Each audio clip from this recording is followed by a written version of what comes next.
Washington, when President Donald Trump fired his national security advisor, Michael Flynn, in February, White House officials portrayed him as a renegade who had acted independently in his discussions with the Russian official during the presidential transition and then lied to his colleagues about the interactions. But emails among top transition officials, provided or described to the New York Times, suggest that Flynn was far from a rogue actor. In fact, the emails, coupled with interviews and court documents filed Friday, showed that Flynn was in close touch with other senior members of the Trump transition team before and after he spoke with the Russian ambassador, Sergei Kislyak, about U.S. sanctions against Russia.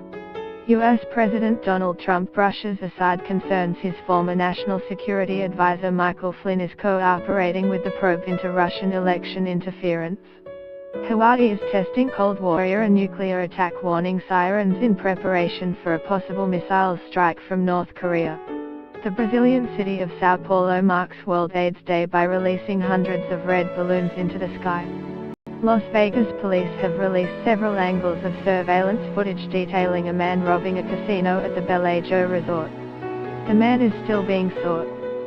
Former National Security Advisor Michael Flynn pleaded guilty on Friday to lying to the FBI, in an escalation of an investigation into alleged ties to Russia that has cast a cloud over President Donald Trump's administration. Hundreds of people lined the streets of an English city to welcome Britain's Prince Harry and his American fiancée, actress Meghan Markle. Donald Trump's former National Security Advisor Michael Flynn is expected to plead guilty after he was charged with lying to the FBI about his contacts with Russia's ambassador to the United States. U.S. President Donald Trump brushes aside concerns his former National Security Advisor Michael Flynn is cooperating with the probe into Russian election interference.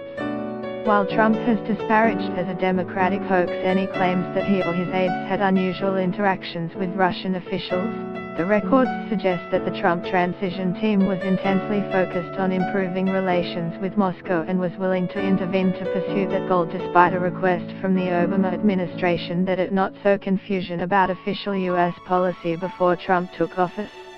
On December the 29th, a transition advisor to Trump, Knight McFarland, wrote in an email to a colleague that sanctions announced hours before by the Obama administration in retaliation for Russian election meddling were aimed at discrediting Trump's victory.